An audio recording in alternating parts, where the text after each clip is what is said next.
নির্বাচিত সরকার ছাড়া সংবিধান সংশোধন সম্ভব নয় বলে মন্তব্য করেছেন বিএনপির স্থায়ী কমিটির সদস্য হাফিজ উদ্দিন আহমেদ। আর দলটির স্থায়ী কমিটির আরেক সদস্য আমির খসরু মাহমুদ চৌধুরী বলেছেন, জাতীয় রাজনীতি ও অর্থনীতিতে সবাই যেন অংশগ্রহণ করতে পারে, সেজন্য প্রয়োজন লেভেল প্লেইং ফিল্ড। হাকিম মাহির রিপোর্ট।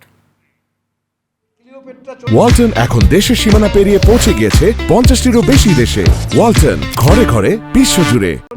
জাতীয় প্রেস ক্লাবে জাতীয়তাবাদী মুক্তিযোদ্ধা দলের প্রতিষ্ঠাবার্ষিকী উপলক্ষে আলোচনা সভা। এ সময় বক্তব্যে হাফিজ উদ্দিন আহমেদ বলেন, জুলাই সনদকে সংবিধানের উপরে স্থান দেয়া অবান্তর। আমরা অবাক বিস্ময়ে দেখলাম যে রাজনৈতিক দলের ঐক্যমত নিয়ে যেই সনদটি গৃহীত হবে সেটি নাকি সংবিধানের উপরে স্থান পাবে। এটি তো কখনো হতে পারে না। সারা পৃথিবীতে সংবিধান প্রণয়ন করে নির্বাচিত প্রতিনিধিরা। বাংলাদেশেও এটি হয়ে এসেছে, আগামী দিনেও ইনশাআল্লাহ সেটি হবে। এ সময় জয়নুল আবেদিন ফারুক বলেন, যারা নির্বাচন বানচালের চেষ্টা করছেন তারা আওয়ামী লীগের দোসর।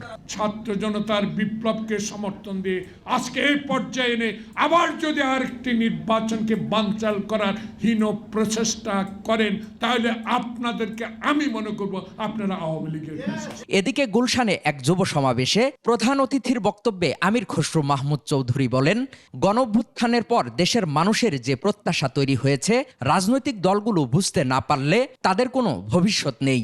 এই প্রত্যাশা যে মনোজগতের যে পরিবর্তন হয়েছে, যে সমস্ত রাজনীতিবিদ, যে সমস্ত রাজনৈতিক দল এই মনোজগতের পরিবর্তন বুঝতে পারবে না, এই প্রত্যাশা আকাঙ্ক্ষা বুঝতে পারবে না, তাদের কোনো ভবিষ্যৎ নেই।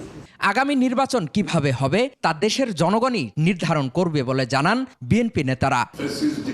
পালিয়ে যাওয়ার পরে হাকিম মাহি, 21 টেলিভিশন, ঢাকা।